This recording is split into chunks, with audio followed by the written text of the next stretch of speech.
1. Hook designing AWS infrastructure can feel overwhelming.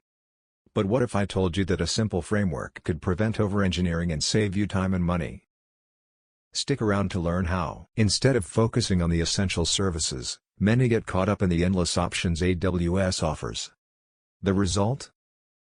You end up with a sprawling infrastructure that is difficult to manage and costly to maintain.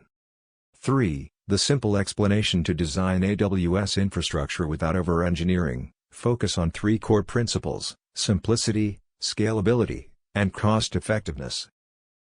Simplicity: start with the smallest viable solution. Avoid adding services unless they solve a specific problem. Scalability: choose services that can grow with your needs without a major overhaul. Cost-effectiveness: understand pricing models to avoid unnecessary expenses. By applying these principles, you can create an efficient and effective AWS architecture that meets your needs today and in the future. 4. Real-world example. Let's look at a real-world example.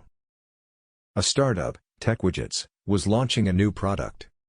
They needed a web application to manage user sign-ups and data. Initially, they considered using multiple AWS services: EC2 for hosting, RDS for the database, S3 for file storage, and CloudFront for content delivery. They started implementing all these services without fully understanding their requirements. After a few months, they realized their monthly bill exceeded $2,000, and performance was inconsistent. After a thorough review, they simplified their architecture. They switched to AWS Elastic Beanstalk for deployment, which handled scaling and load balancing automatically. They also moved to DynamoDB, which had a pay-per-use model. The result? They reduced their monthly costs to around $500 while improving performance and scalability. 5. What to do instead. Step 1. Define your requirements. Identify core functionalities needed for your application. Limit your scope to the MVP. For a web app, focus on user authentication and data storage. Step 2. Choose the right services. Select services that align with your requirements. Use managed services like AWS Lambda for serverless functions or Elastic Beanstalk for applications.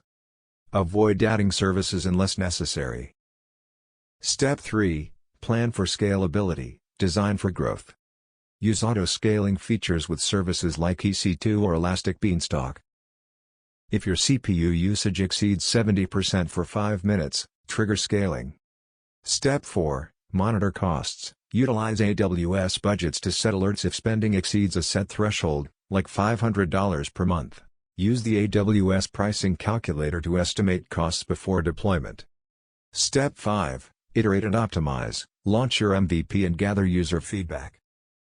Make iterative improvements based on performance and user needs.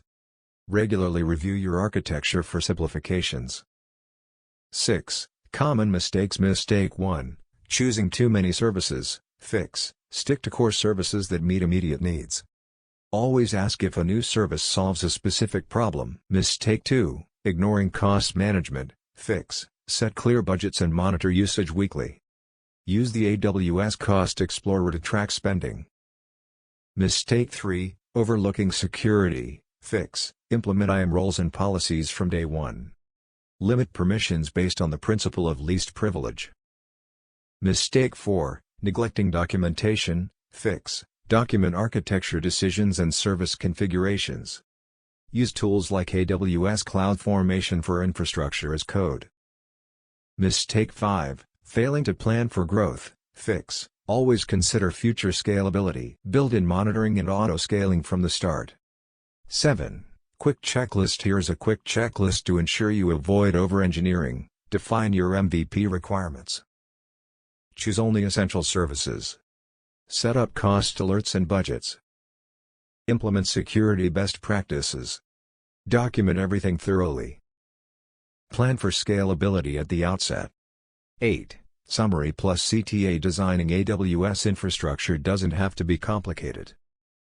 Focus on simplicity, scalability, and cost-effectiveness. Define requirements, choose services wisely, plan for growth, monitor costs, and iterate based on feedback. Avoid common pitfalls by staying organized and clear about your goals. If you found this video helpful, Comment below with your thoughts or questions. Don't forget to subscribe for more practical tech tips. Bonus practical tip: if you're unsure what to pick, start with the simplest option that ships today. Then measure for 7 days, latency, errors, deploy time, and cost.